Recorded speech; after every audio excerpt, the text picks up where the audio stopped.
Hey everyone, in this video I will show you that how you can find the Reels button or Reel option on Facebook.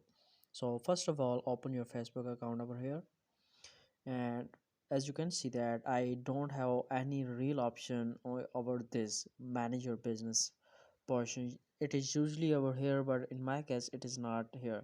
So let me show you that it is not in my profile as well. So just click on the profile icon over here. You can see that there is no Reel option over here as well. So in order to find that, just click on the home button again and then click on these three dots, and once you are here you can just scroll down to the very bottom end, and now you can see that there is an option as Reels here. So just click on this, and now you can see that the Reel option has been enabled, and now you can scroll down through all the reels. So in case if the Reel option is not visible here as well, so then just go and update your Facebook app in the Play Store or on the App Store. So I hope you like the video. Don't forget to subscribe, and I will see you in the next video.